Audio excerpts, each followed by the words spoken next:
to make sure that we have our quorum. I can see the Honorable MEC is here. He's on in good time. Thank you, Honorable MEC.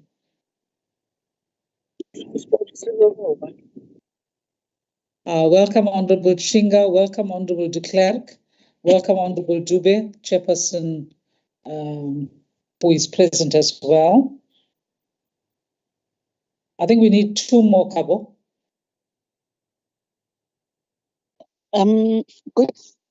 Good day, Chair. I'm also in, Honorable Zulu. Great. Thank you, Honorable Zulu. So we need just one more, Kabo. I think for us to be correct. Am I wrong?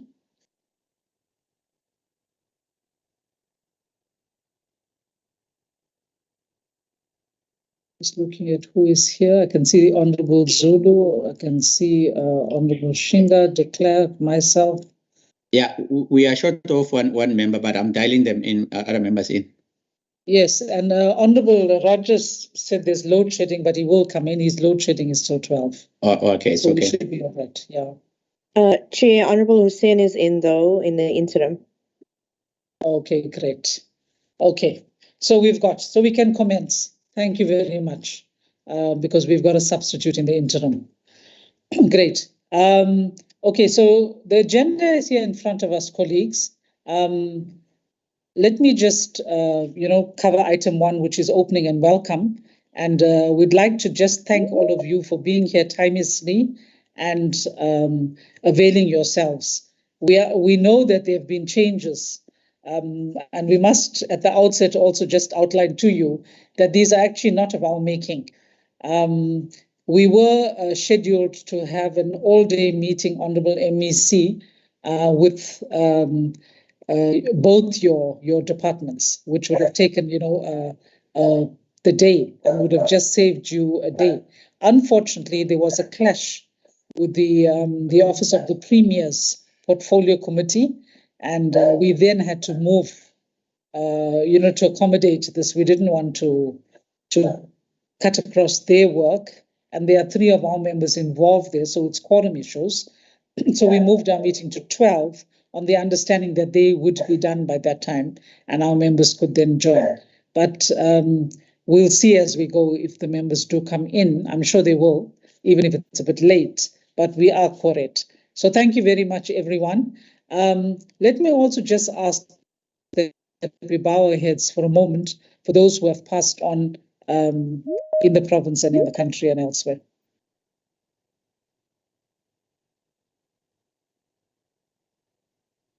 Thank you very much.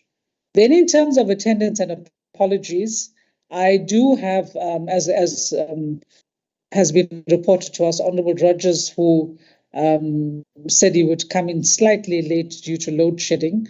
Kabo, do we have any other apologies? No, ma'am. I don't have any apology.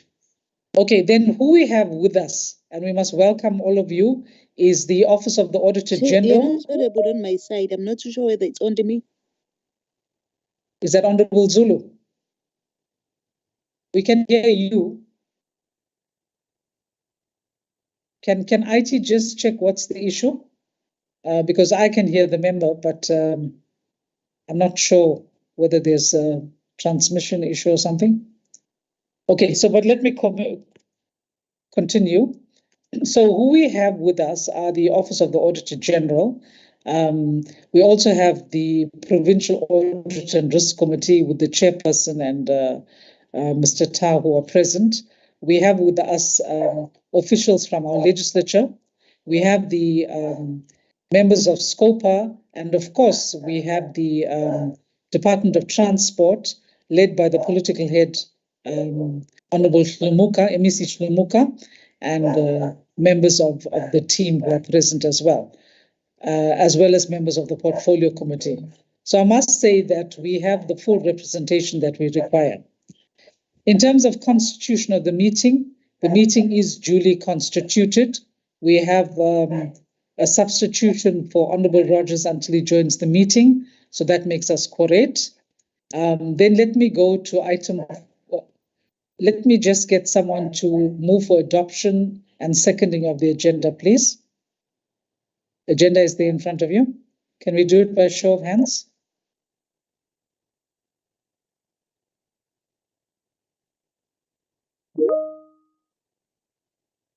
Hey, colleagues. You have Honorable Shinga's hand and Honorable de Klerk. Okay, thank you, Honorable Shinga. Honorable Shinga, you are moving for adoption? Yes, Chair. I'll move for the adoption of the agenda. Thank you very much. Honorable de Klerk? I'm seconding. Thank you very much. Honorable Zulu, your hand is up. I'm not sure. Are you now able to hear?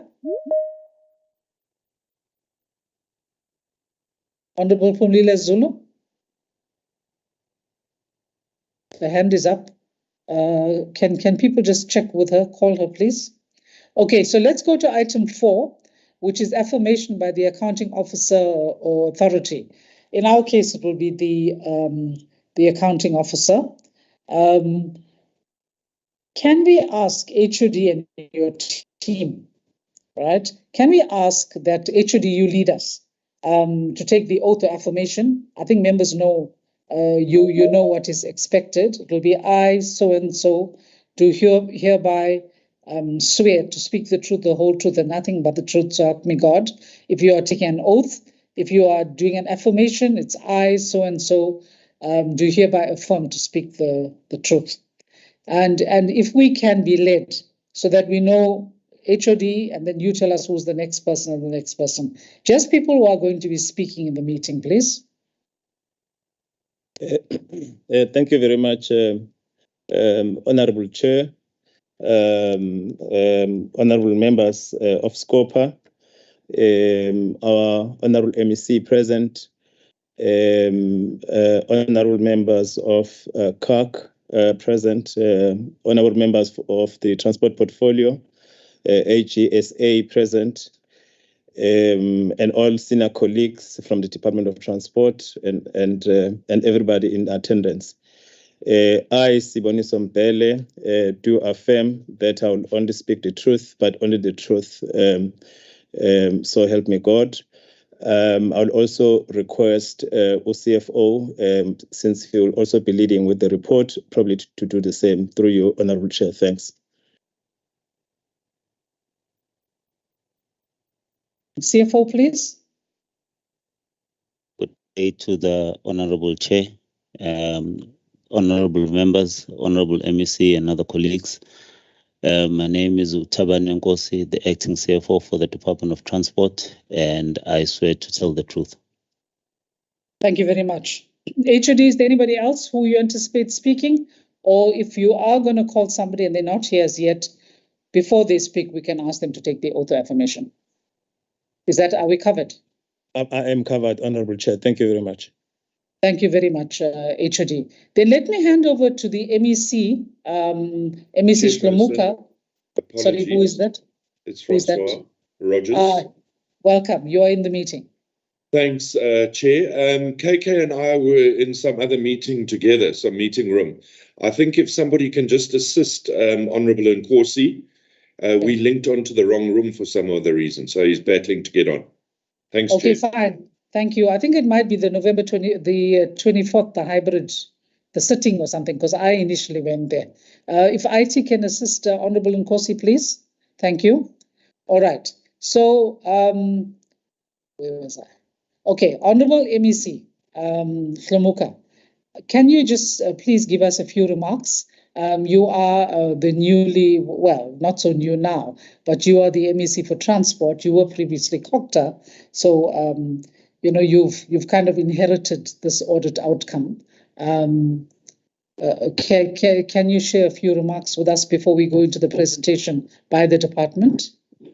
Thank you, Chair. Greetings to your good self and all honourable members of the portfolio of transport and Scopa AG, all senior officials led by HOD. Chair, let me start by put a disclaimer. Have a network challenge because of electricity.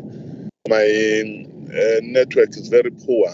That's why was trying to put my video on, but I'm failing. I might have challenges in terms of connectivity. However, I want to really appreciate that we are called in this important meeting to account on the finances of the department, on how are we complying with the pieces of legislation, and we want to put on record, Chair, that whatever that will report is a true reflection of what is happening, because we don't want to lie in front of the legislature and the other institution, because we know that we have a responsibility to account to the legislature and its structures.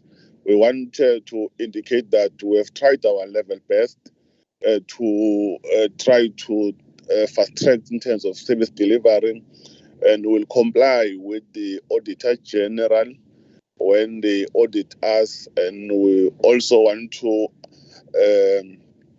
appeal that you continue with your members to support us. We really appreciate that, because we know that there is no MEC or HOD alone that can make a department shine except working as a team. That's why we must appreciate the support that we are receiving from all honorable members. With those few words, Chair, I want to hand over to you. Thank you very much. Thank you very much, Honourable MEC. And the spirit in which you have spoken is most encouraging. I think, sometimes the oversight of the legislature gets misinterpreted as being a hounding or harassment of provincial departments. That's certainly not our work. Our work is to oversee so that together we achieve the best results collectively. And I think, the Department of Transport has been working very well with Scopa. Colleagues, we've also received, you should have on your emails, have received copies of the presentations that will be made. So I don't think there's any difficulty if you access that, but I'm sure it will also be beamed on the screens. May I just suggest that the way in which we do it is we deal with the resolutions first and the responses of the department, and then we've asked that the department address us also on the issue of unauthorized expenditure. So there's a small report on that as well. Okay, so we'll take it in that order. We'll take the resolutions responses, have some discussion, then the presentation on unauthorized expenditure and some discussion on that. Okay, let me hand over to you, HOD Mbela, and whoever in your team is presenting. Thank you very much, Honorable Chair and Honorable Members. As I indicated earlier on, our acting CFO, Mr. Nkosi, will be leading us. Thank you. Over to you, Mr. Nkosi. Thanks, Mr. Nkosi. Thank you to the Honorable Chairperson. Chair, I will try and flight the resolutions onto the system for a presentation.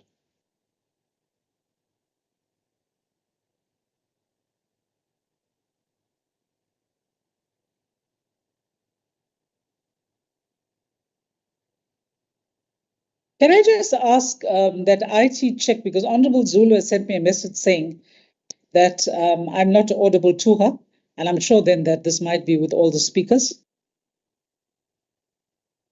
Proceed, Mr. Nkosi. Honorable Chairperson, can I just please confirm that the responses are visible to all members? Yes, they are. They're on the screen. We can see them. Thank you, Honorable Chairperson.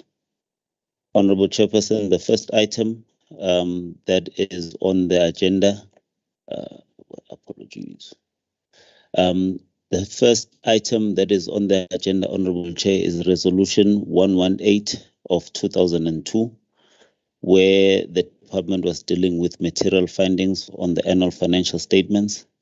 On that item, Honorable Chairperson, the committee resolved that the accounting officer needs to report to the committee by the 31st of January on the evidence-based assessment of the effectiveness of the interventions implemented by the department and provide assurance that steps taken will address the audit findings and any reoccurrence thereof. Honorable Chairperson, the department received a qualified audit opinion in the 21-22 financial year as a result of material statements in capital commitments. The department has implemented measures where our internal compliance branch is conducting audits on our outstanding commitments to ensure complete and accurate reporting in the 2022-2023 financial year.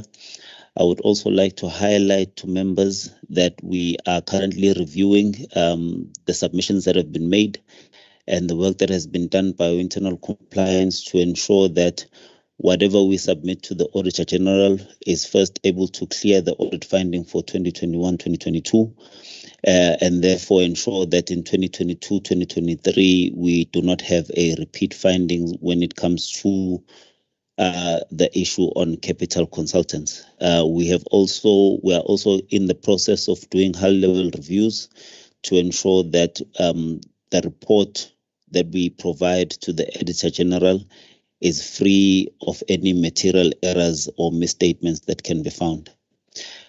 Honorable Chairperson, the second item is on the material misstatements on goods and services identified in the 2020-2021 financial year. Those material misstatements were rectified in the 2021-2022 financial year, hence there were no repeat findings. The control measures that were implemented then are still in place, Chairperson, where we are constantly doing a monitoring and review of the information that is due to be submitted to the Auditor General. And we can be certain, Honorable Chair, that our measures are still in place and we are anticipating that there should be no further findings in the 2022-23 financial year with regards to goods and services.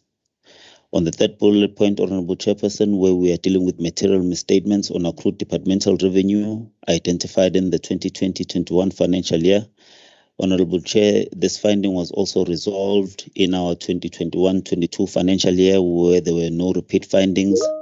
Control measures are still in place, Honorable Chair, where we have tasked our internal control unit or internal compliance unit to ensure that we capture our traffic fines on time onto our systems and that there are no fines that are not captured that are still outstanding in terms of the system.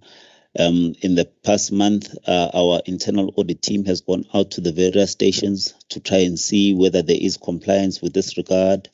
We've also appointed additional staff to our complement, where we appointed youth from our EPWP program to assist with the capturing of these traffic fines.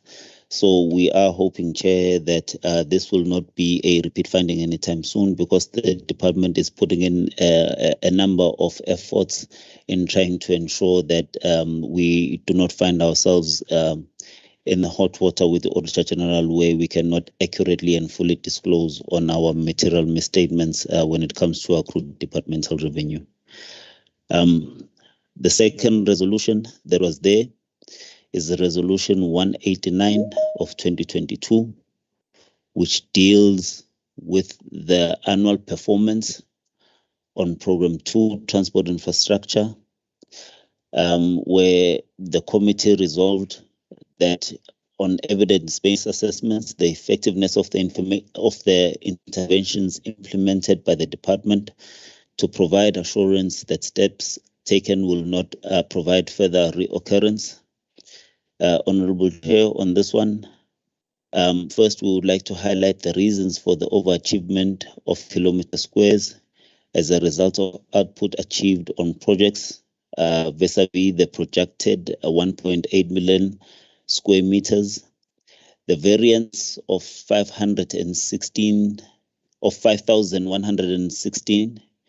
versus that of the Auditor General of 327,600 was caused by outputs on Road P6 that were submitted for validation on finalization of a validation of our outputs, it was discovered that the overachievement of 5,116 square meters was corrected and resolved as such. The department has put in measures to ensure that no information that is submitted to the Auditor General prior validation. I can also confirm, Chairperson, that we have started with our weekly meetings where we are dealing with our audit turnaround or improvement strategy for submission of our financial statements. And the agenda as at today's meeting, we were also dealing with validation of performance information or any information that is given to the Auditor General, so that we as managers are starting to take responsibility for information submitted. So I can concur, Chair, that this as a department we're also taking very seriously in terms of information submitted, that we validate as senior management of the department and ensure that whatever information that is handed to AG, we are comfortable in terms of accuracy and completeness. On the next item, Honorable Chairperson, which is item number 119 of 2022, which deals with the finding on consequence management and expenditure management on a regular expenditure of 28.58 billion.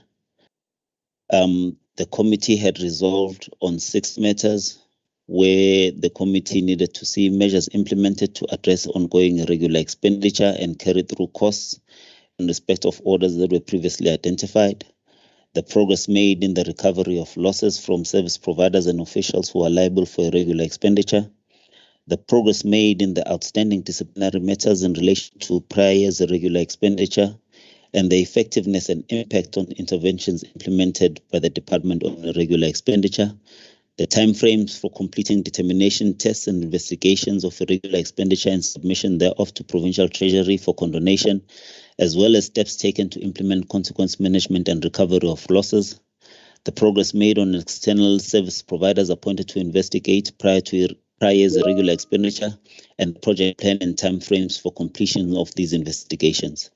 Honorable Chair, I would like to state that measures implemented to address the ongoing irregular expenditure and carry through costs in respects that were previously identified as irregular expenditure. We would like to note, Chair, that we have, as a department, appointed a director SCM with effect from the 1st of October 2022, which is a position that had been vacant for almost 2 years. In addition, Honorable Chair, training sessions to all employees under supply chain management have been done. This is so that we can address the element, Chair, where people that were involved either at the beginning or through evaluation processes or at the end were fully capable in terms of assessing our documents received before them, so that there is no unnecessary bypass of procurement laws which end up giving us irregular expenditure. So we have done trainings with those staff at head office and at regional office level. We've improved our contracts register, and follow-ups on contracts are being done on contracts that are due to expire and new contracts that are in place. Honorable Chair, this is also another one of those items that forms part of our agenda on our meetings that we have started last month to address issues of our annual financial statements. So we have improved our contracts register, and we are still improving our contracts register where we've picked up that we've got gaps, to ensure that come year end we can produce a full and accurate register in terms of our contracts register, because this also links to our outstanding commitments register, because if we don't have an accurate and complete contracts register, it might lead to incorrect reporting when it comes to our commitments. We are also ensuring that we are not issuing any new orders against contracts that have been declared as irregular, to curb any further new irregular being incurred. There are also external service providers that have been appointed by the department to investigate 3 material contracts that are attributed to irregular expenditure, which is our area-based consultants contract, which is our contracts for plant hire, and our contracts that we had for our consultants, because those are the major contributors in terms of our irregular expenditure. The service provider appointed is Open Waters Chair, and they are currently working in resolving some of the matters that are there.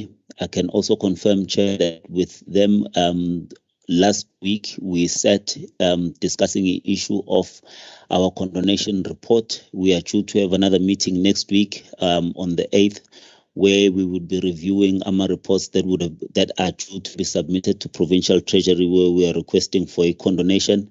We are just cleaning up our processes and making sure that whatever it is that is submitted to Provincial Treasury is also communicated with them prior hand, so we can avoid any back and forths in terms of those submissions, and that whatever it is that is submitted to Provincial Treasury, they accept for assessment, and then they are able to condone with speed. The department is also in the process of recovery in terms of losses from service providers who are liable for irregular expenditure. We have set up dates on certain instances on cases that we have received where we have found service providers to be liable or departmental officials to be liable. Some of those are currently in progress, where we're looking to investigate and ensure that we put in measures in terms of recovery and that those don't end up being written off because of poor communication. So we are monitoring those closely, ensuring as a department that we will be able to recover those losses or put measures in place to try and recover those losses, working together with our state attorneys, where we're dealing with external service providers in making sure that we get those people to pay what is due to the department. Honorable Chair, progress has also been made in terms of outstanding disciplinary matters from prior years. Letters of intentions to discipline have been sent to supervisors for 25 officials, where the Labour Relations Directorate is currently awaiting letters from supervisors confirming that they have instated disciplinary processes. And progress is also made in terms of outstanding disciplinary matters relating to prior years' irregular expenditure. Honorable Chairperson, if we go on to page number 5, the honorable members can see a table of content where we are looking at the number of investigations conducted on irregular expenditure, the number of officials affected by the irregular expenditure, and the progress made to date in terms of consequence management when it comes to that irregular expenditure. Honorable Chairperson, we are also dealing with the effectiveness and impact of interventions implemented by the Department on irregular expenditure, where we are confident that the interventions introduced will reduce the number of new irregular expenditure cases that are being introduced by the department. Honorable Chair, we've also taken a step further in ensuring that the committee members that are sitting in our evaluation and adjudication committees are further made aware of what to look for before awarding or evaluating any contracts, and before awarding any contracts, to try and make sure that we prevent any irregular expenditure also at those stages, where we do due diligence in terms of review all of our documents that we have, in terms of completeness of those documents, ensuring that the processes, our SCM processes, have been followed correctly, and that the right service providers are the ones that have been selected, and those that are passed over with valid reasons, to prevent any further occurrence of irregular expenditure. Honorable Chair, we also have a time frame that has been set up for completing a determination, testing and investigation of irregular expenditure. We have previously highlighted where we are looking for a condonation, where we want to present our case to Provincial Treasury and ensure that before the contract ends of the service provider that has been appointed in August 2024, a bulk of irregular expenditure has been condoned. And we are working to ensure that this happens on time, and members are able to see our progress when it comes to a clearing of our irregular expenditure and the reduction of irregular expenditure by the department. The next item that we have, Honorable Chair, is Resolution 191 of 2022. That deals with findings on expenditure management and consequence management on fruitless and wasteful expenditure for 3.1 million rand made by the department, where the committee had resolved that AMA investigations and determinations of liability of fruitless and wasteful expenditure incurred, where the committee was also looking for progress made in the investigations and the balance of prior years' fruitless and wasteful expenditure, and the timeframes of finalizing those cases, as well as the outcomes of those findings. the outcomes of implementation of a turnaround strategies and measures put in place to prevent any future occurrence of fruitless and wasteful expenditure. Honorable Chairperson and honorable members, we would like to note that investigations into the determination of liability of fruitless and wasteful expenditure incurred in the 2021-22 financial year resulted from interest in terms of our utility accounts, and those determinations are currently in progress. But we have put in measures, Honorable Chairperson, where we are urging all regional finance managers and responsibility managers to ensure that whatever invoices we receive, we pay those invoices on time, because we do believe that when we pay our invoices on time or we respond to our service providers on time, where we have discrepancies in terms of our invoices received, that then will limit or will bring down to zero the amount of interest that we will pay on our utilities account if we have any disputes. We have also resolved, Honorable Chairperson, that on some of these it is easier to pay and then deal with the dispute later on to avoid any incurrence of interest.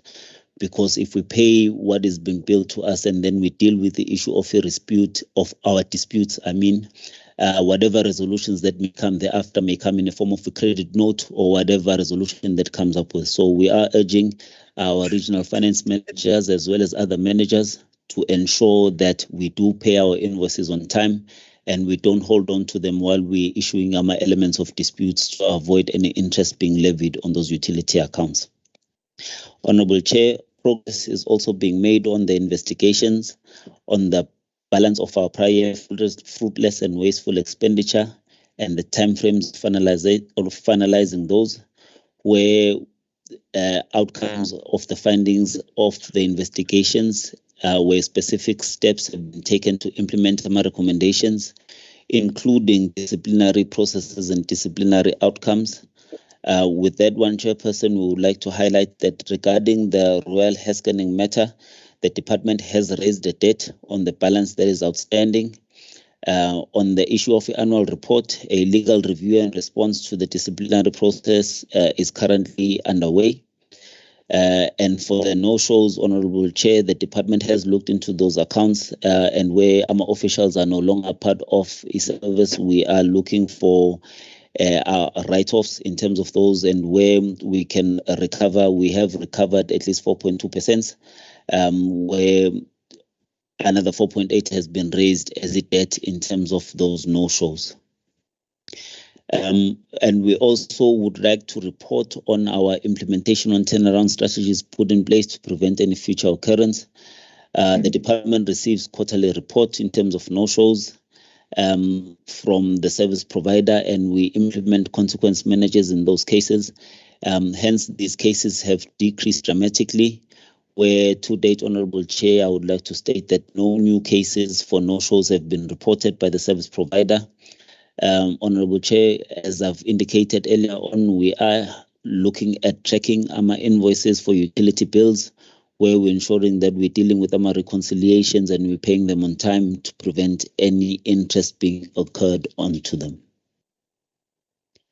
The next item, Honorable Chair, is Resolution 192 of 2022, where the department has to report on unauthorized expenditure and consequence management of 3.18 million rands.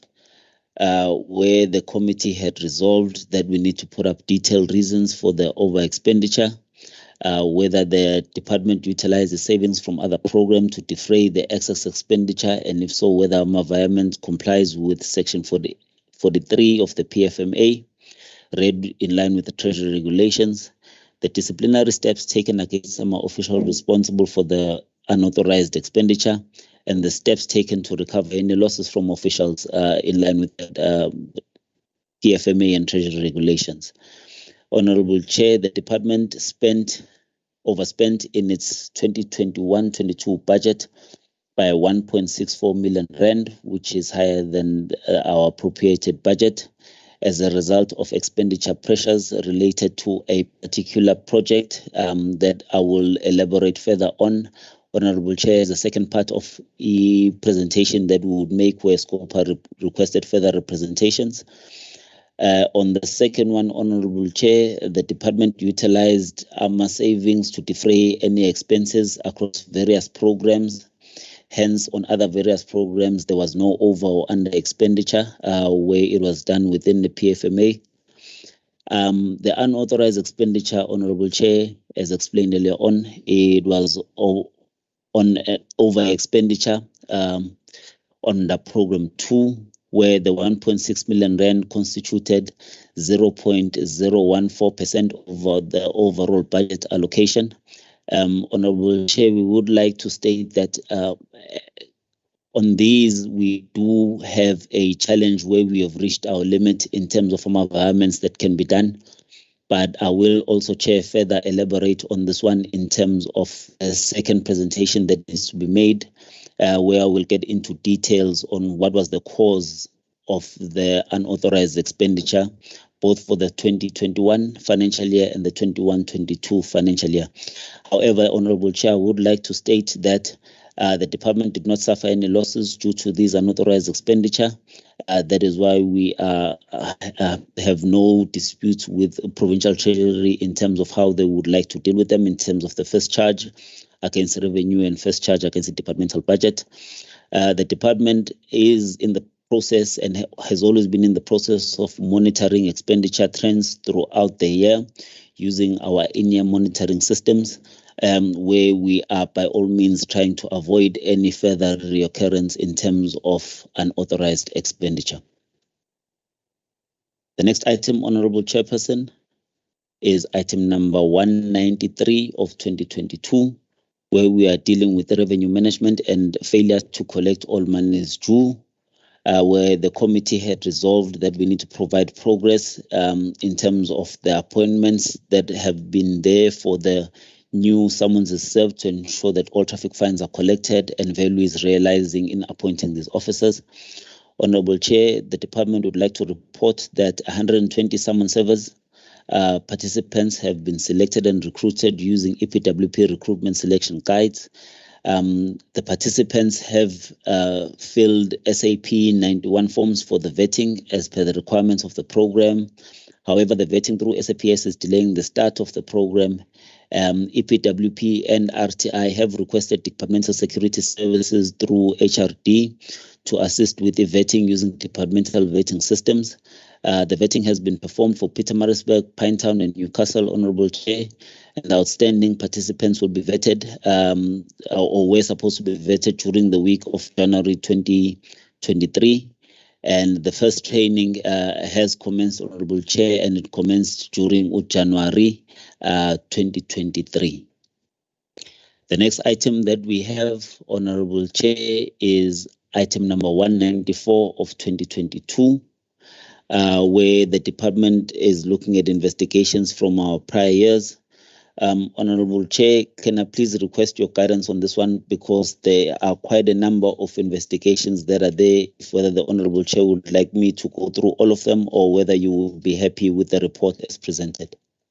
Colleagues, there are quite a few investigations. In fact, I'm just looking at, because I made my notes. In any event, there are quite a few. And what I would suggest, there are 17 completed ones actually.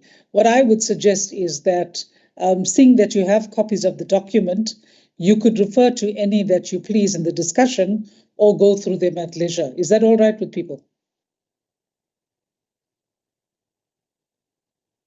I need some indication from your colleagues. I think that is acceptable, Chair. Yes, Honorable Shinga? Chairperson, I think it is acceptable. Okay, thanks so much. All right, let's proceed. HOD. Thank you, Honorable Chairperson, and thank you, Honorable Members. Can I then proceed on to item number 195 of 2022, where the department is looking at investigations by the Special Investigation Unit on the material irregularities, where we're looking at payments made to contractor for the suspension of works. The matter is being investigated by the Special Investigations Unit, and further investigations will be informed by the outcome of the investigation that is currently in progress. The targeted date for the SIU report to be finalized is currently 31 May 2022, where phase 4 will be the reporting and closeout based on the scope that was provided by the accounting officer, and the accounting officer has received the first investigation report from the SIU on the 28th of June 2022, and the report has been forwarded to legal services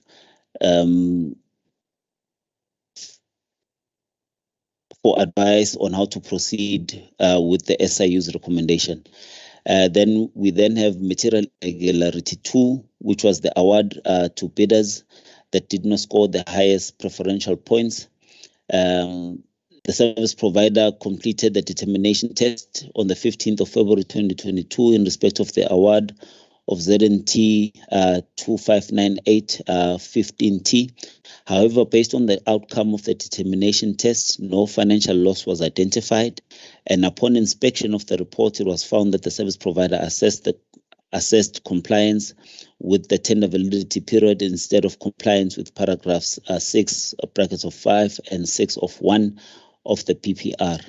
The service provider was requested to re-perform the determination test into the non-compliance that resulted in a material irregularity, and this was to be completed by October 2022. The Special Investigations Unit was investigating various irregularities at the department relating to excessive payments made, supply chain management, and project management. And on this one, the committee had resolved that on the findings and the recommendations of the SIU, any other investigations that had been completed, as well as steps taken to implement the recommendations thereof.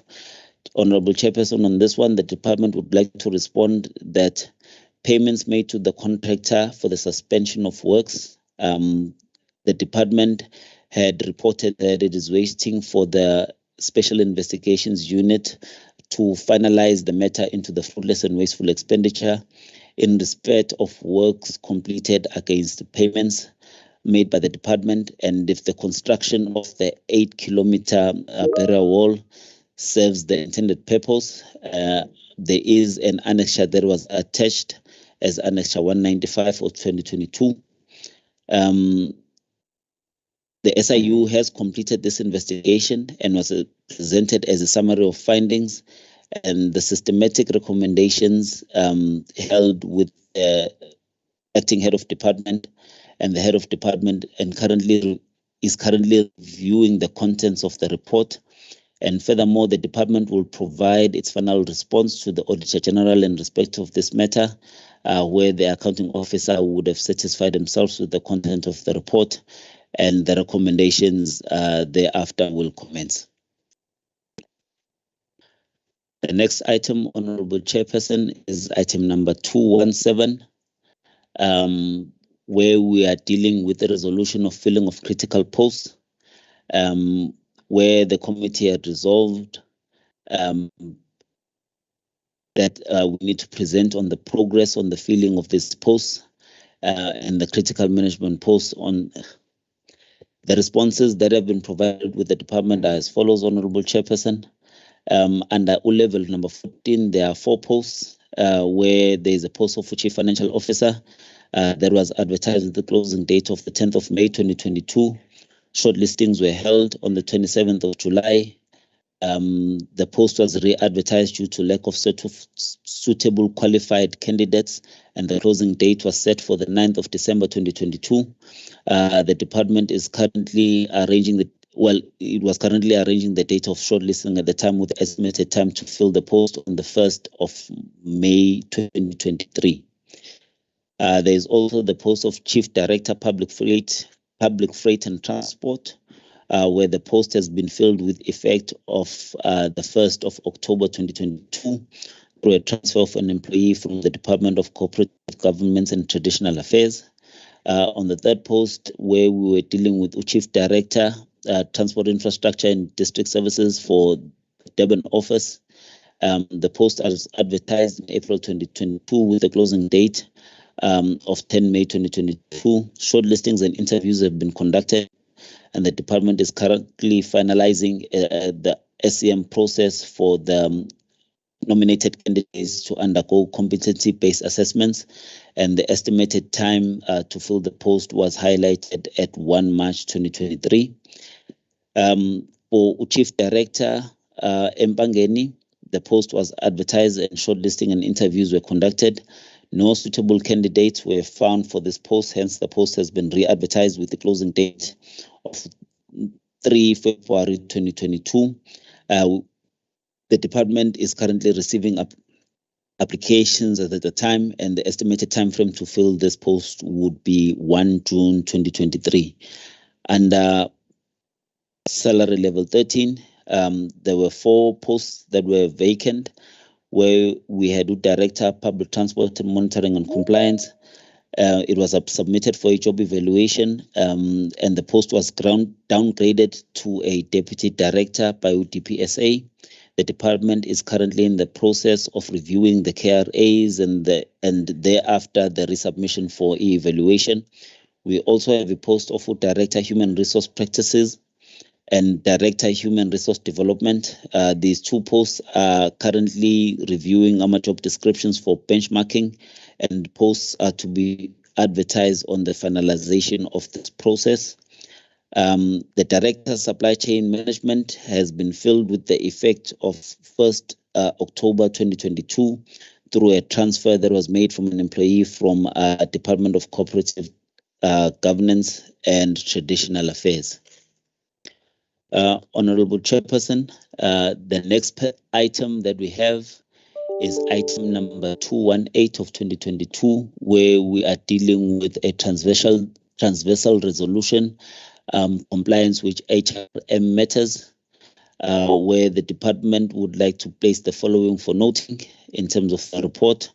Honorable Chair, can I just please take the tables that are there as seen, where we then look at resolutions of the committee, where the committee wanted to know on the measures taken for a full compliance on HRM matters relating to signing of performance agreements, security vetting and submissions and disclosures. Honorable Chairperson, the status of compliance with HRM matters in relation to signing performance agreements, security vettings and submissions is that for the signing of performance agreements, we were at 95%. Where Human Resources Management had sent reminders to SMS that did not submit their performance agreements. On security vetting, we are currently sitting at 60%, and no progress has been made as DOT was not included, and SSA prioritized the departments. There is an attachment that is there as a correspondence on Annexure 21822 and Annexure 218 222B. Our submissions for financial disclosures, Honorable Chair, are 100%, and our verification for qualifications, Honorable Chair, are also at 100%. Honorable Chairperson, that then brings me to the end in terms of our responses that we had to make to Scopa with regards to this one. Honorable Chair, also can I please request guidance on whether you would want me to go straight to the additional item on unauthorized expenditure, or whether the Chair will deal with that one at a later stage. Thank you. Thank you very much, HOD. I think, members, let's deal with the response to the resolutions, my suggestion, and thereafter take that presentation on unauthorized expenditure. But as I say, it's up to you. Shall we do that?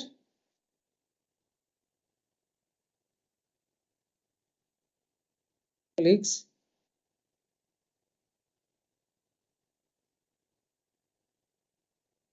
Colleagues, I'm waiting for some responses here. I think I must just put the... I do agree. I do agree. Okay, fine. Then let's go to discussion.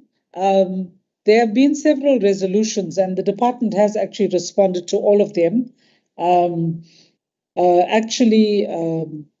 They've responded to them, and they've responded to the transversal resolutions. So, colleagues, the floor is open for discussion with you, from you.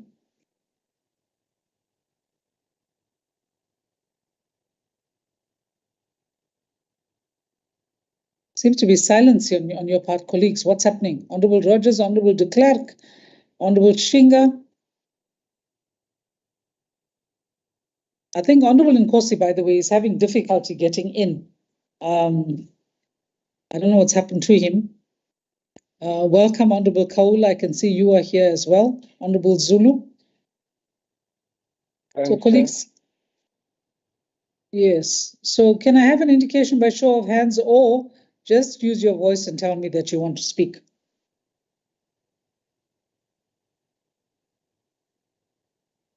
I can see the hand of Honorable Rogers. Is there anybody else right now? Okay, Honorable Rogers, let's start with you. Thanks so much, Chair. Apologies, I'm having signal and connectivity problems, so I seem to be jumping in and out of the meeting. The one issue I wanted to raise, I'm now just trying to find it. There, I found it. And it's particularly the issues regarding the investigations from prior years. Chair, you know, we've raised this so many times, and again, I'm looking at some of these matters that were identified in 2012, 3-4 years later. You know, we're having case numbers opened. And in one of the particular cases I once again read, the officials have left the department. I cannot understand why this just continues. Even if you look at some of the more updated cases, it just seems to take forever to be able to bring these type of cases to book. And maybe the department can shed some light on exactly why it takes so long. You know, the old adage of justice delayed is justice denied. And I don't see an improvement. Maybe I'm not looking at it correctly. That's my question for now. Thanks, Chair. Thanks, Honorable Rogers. While members are considering what they want to say, I just want to raise the matter. It's actually the transversal resolution about vacancies. And there are a very high number of vacancies in the department. You know, it's actually in excess of 8,000. I've just done a quick calculation. And I know that there are processes going on, but I'd like the department. Somebody is speaking? I'd like the department to just speak to us about the impact on the work of the department, because, you know, quite often you find that because of the vacant posts that are there, you can't get the work done. One such post, of course, it's a critical post, is that of the CFO. That's been going on for over 2 years now, and I see now that your time frame is, I think, June or July this year. So we will be holding you to that and to find out about that, because that, you know, that one is like central to all your financial matters, your supply chain management, all of those things. But on a positive note, I'm glad to see that you've appointed the Director of Supply Chain Management, because, you know, your irregular expenditure, etc., was actually emanating from that. So we must commend you on that. Then on the issue of the failure to collect your revenue, I think that's something else. You know, you're going to hear the song in the province that money is an issue. So the more revenue you generate and collect, the better. I think also on the issue of we must take feedback, Cabo, so we'll follow up on this. You know, in your material findings, it was the issue of information being made available and records. So you have been speaking about this electronic system. We'd like to hear a bit more about that as well, HOD, because that certainly is the way to go. And quite a few departments in the province are saying that they are, but unfortunately, in all cases, it seems to be they're thinking about it. It hasn't yet taken off. And we'd really like to see it going. I think certainly in transport, the electronic management system would help. Then the other point that I want to raise is I see in 2 of your critical posts, you've had transfers from COGTA. Can you just explain to us how that happened? because that obviously becomes an internal matter. And yeah, those are some of the issues that I'd like to raise. Mike Tarp, I can see your hand. Thank you, Chair. Chair, I'm not quite sure whether I should be speaking at this meeting or not, but just to follow up on something you mentioned, Chair, and that is the question of vacancies in the department. You know, COCTA deals with matters in a more historical way than we do at COC, and vacancies are still a problem, Chair. And of course, the vacancies then leads to another issue, Chair, and that is the use of consultants. And perhaps I could even say the excessive use of consultants. But perhaps leave it at that for now, Chair. But the vacancies aren't only a problem for transport, it's throughout most of the departments. And that, of course, then also affects performance and many other matters. Thank you, Chair. Thanks for that contribution from the Audit and Risk, Provincial Audit and Risk Committee member. I think it's an important consideration and something colleagues in Scopa and the Portfolio Committee, we need to actually check, because, you know, quite often we'll embrace the department and say, you're not doing your work, or you're not doing things right, or things have been done wrongly.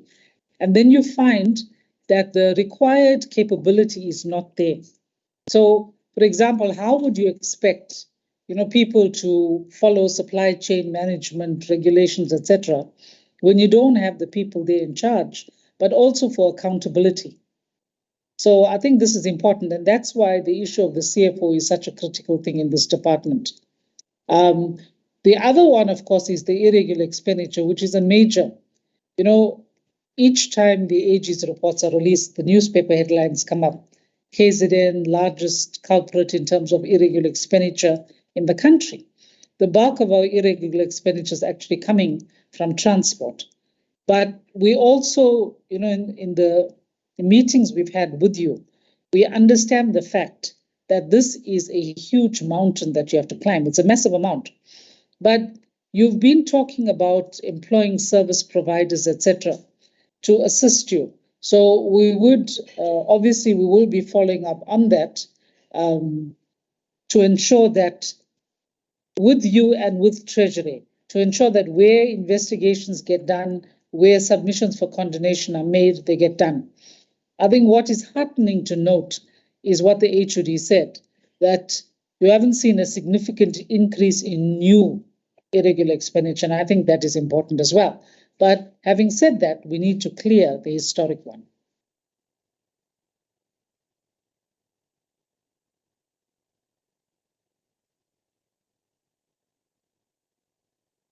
I saw the Thank you chair. very much, Honorable. I don't Who is know whether that? we could respond or we wait for more. That is the HOD Mbele, Honorable Chair. Okay. Mr. Mbele, just give me a second, please, because I can see Honorable Rogers has raised his hand. Thanks, Chair. In light of what Mike raised and what you've just raised, I'm going to ask this department same question I asked Social Development yesterday.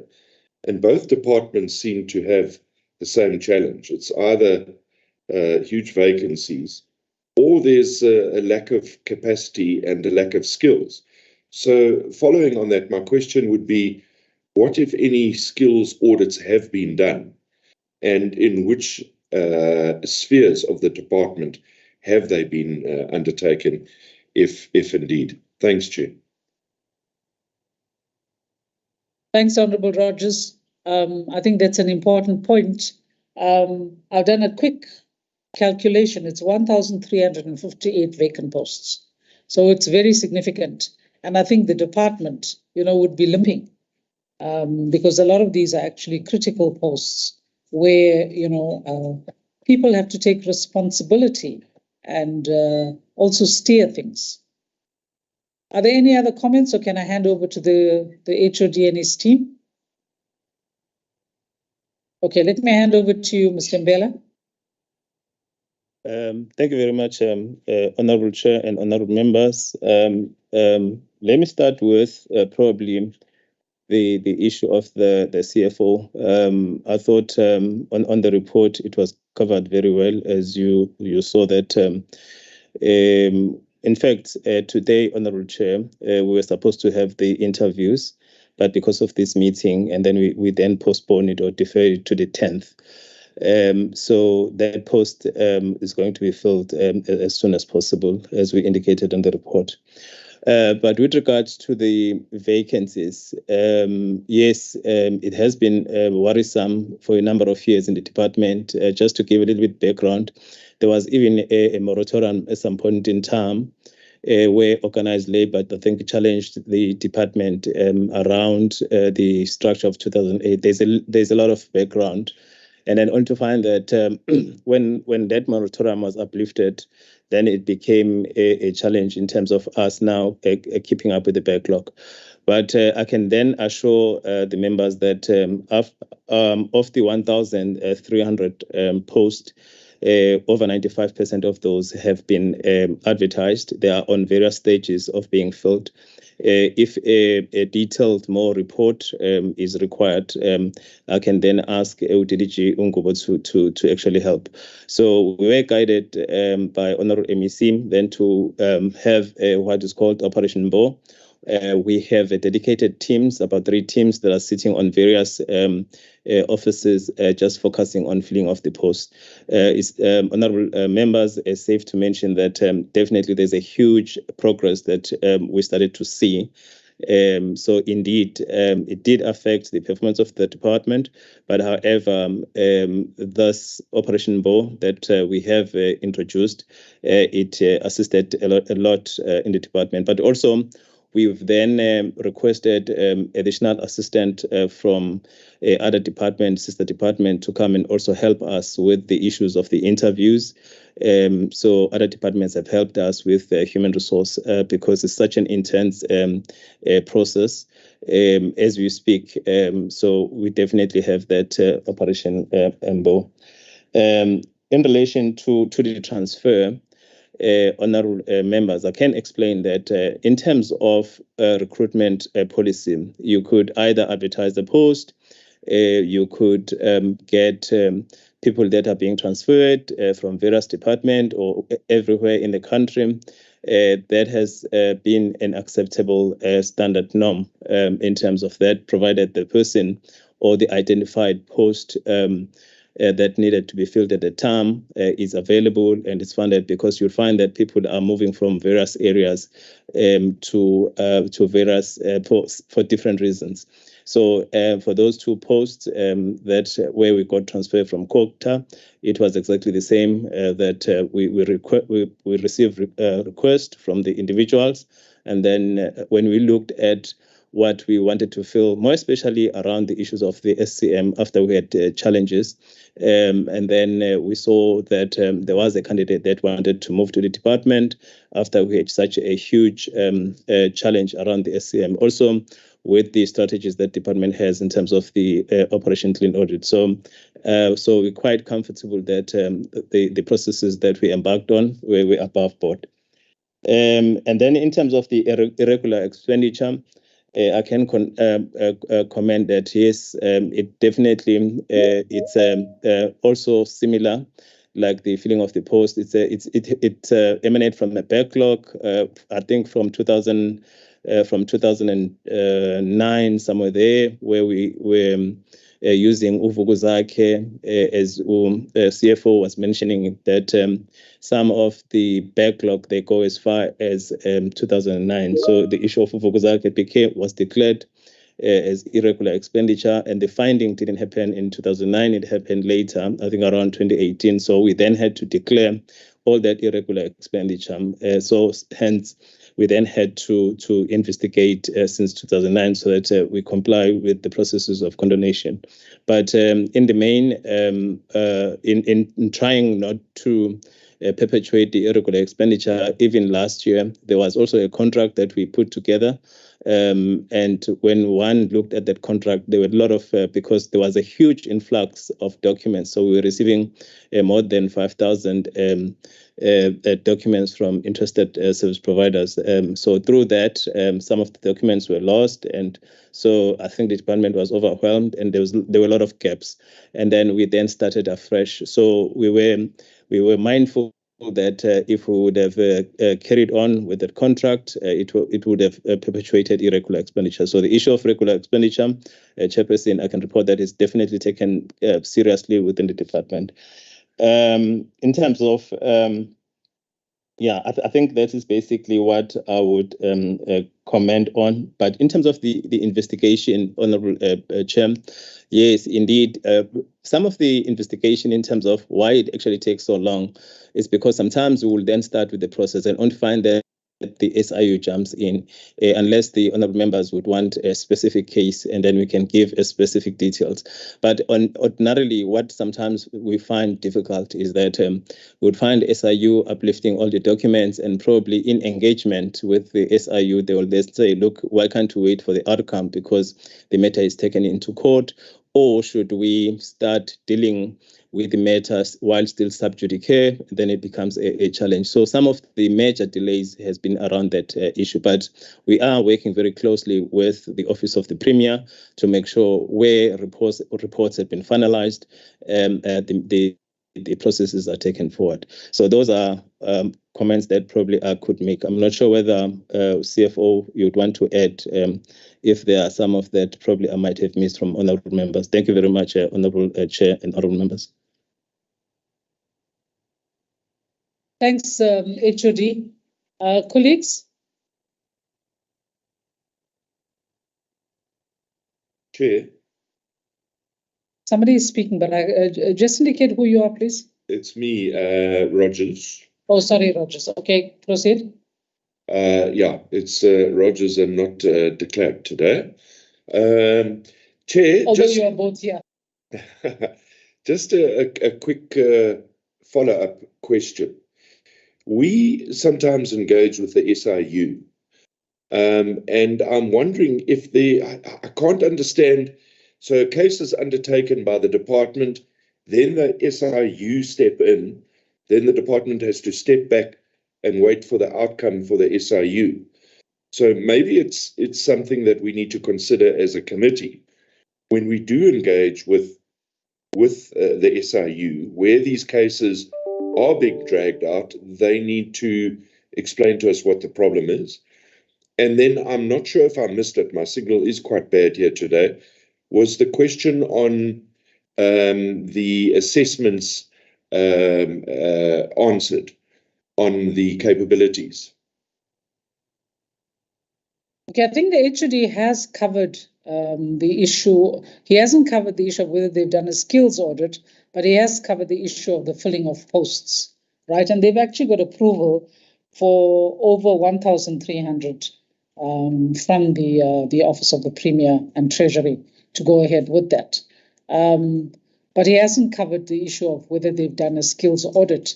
Although I'm told, if you'll recall, Honourable Rogers, that there has been a provincial skills audit conducted. I think it was reported in one of our meetings. I don't know whether it was COCTA or whatever, but we were told of that. So I presume that they would be part of that. In terms of the SIU doesn't take over an investigation from the department. You'll recall, Honourable Rogers, honourable members, that's done by way of presidential proclamation. So even the issue of the blankets in social development, it actually went back to the SIU, even though the department had done its internal stuff and what have you. And by way of proclamation, the investigation has been undertaken. So I know that these two were proclaimed, I think, what was it, last year or the year before, HOD. And the SIU has submitted the reports to the department for actioning and stuff like that as well. So not necessarily, maybe overlap, but somehow the focus, I think, becomes different in terms of the SIU. Okay, HOD, do you want to come in? Yes, Honourable Chair. But before I comment on the issue of the SIU matter, And if I can also probably allay fears on the committee around the issues of filling of the post, it's just that I just pulled the report that we also presented at the portfolio. Out of the 1,353 posts that are vacant through our operation board, we already filled 73 of those. We advertised 1,126. It's only about 154 that still needs to be advertised. So the ones, the 1,126, some of them, as I am in the office here, I am signing them off. They are all in various stages for the appointment. It's just that I just wanted to demonstrate that, indeed, this matter is quite a serious matter, as honourable members correctly have not pointed it out, but also the department is taking it seriously. But yes, indeed, the issue of the SIU, it becomes a little bit difficult because sometimes you would find that when they come, they uplift the original documents. And then when we sometimes go for our own internal discipline, and we find that when the employer representative present those documents and they would want original documents, not the copies. So it becomes a little bit cumbersome.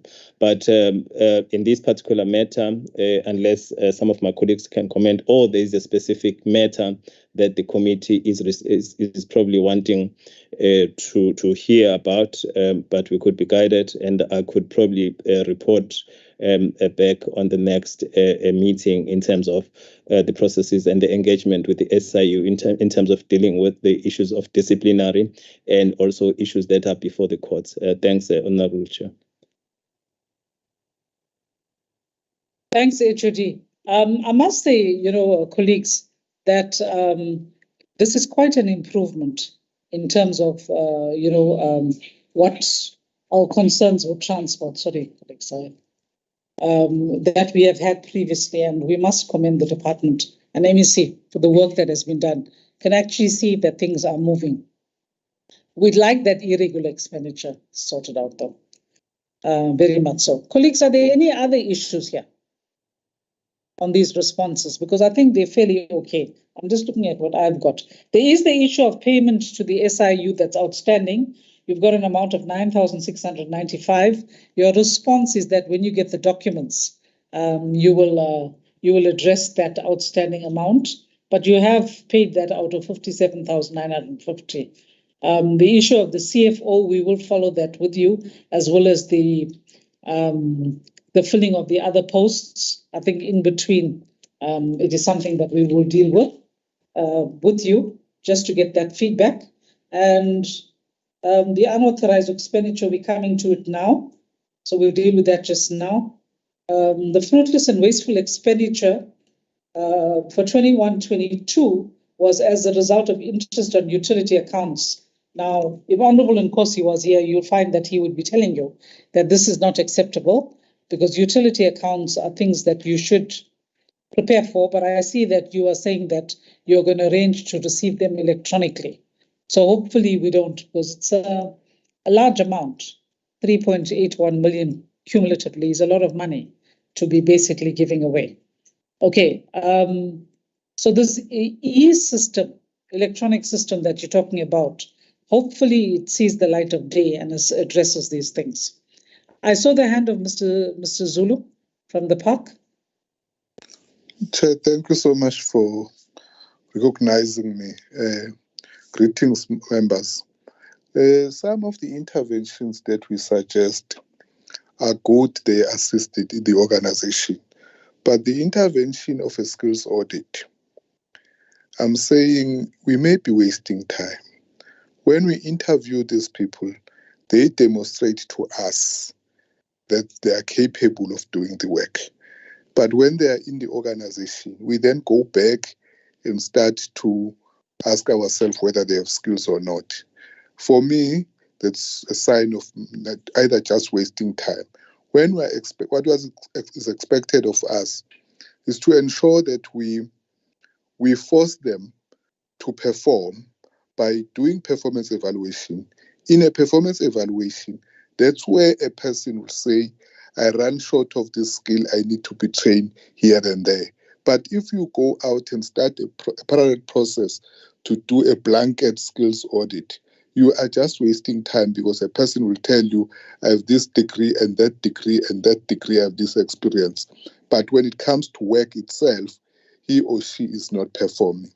So for me, we must focus more on assessing the performance of an individual, and an individual may tell us if he really needs skills.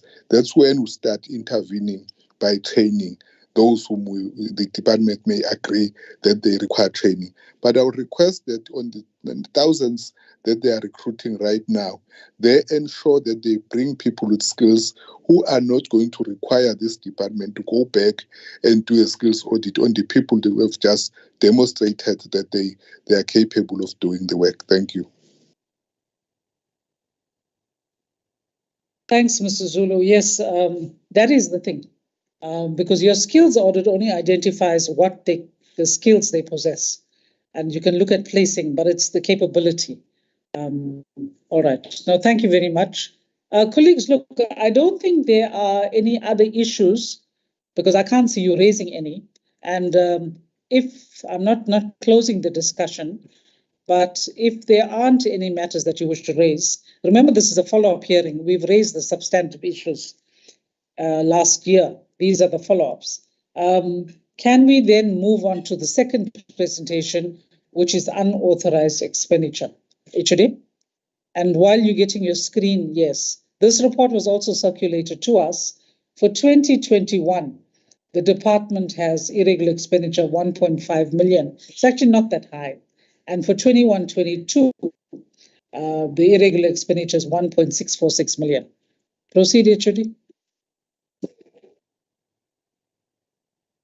Thank you very much, Honorable Chair. Again, on this report, can I then request our CFO to take us through this short report? Thank you.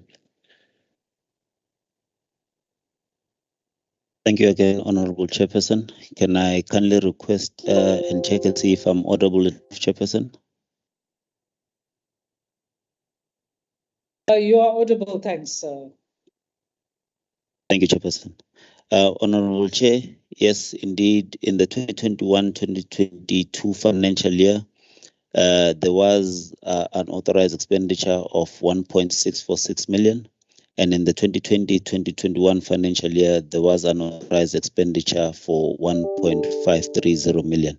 There are certain questions that have been asked by the committee, where we would need to provide a detailed explanations and reasons for the over and under expenditure.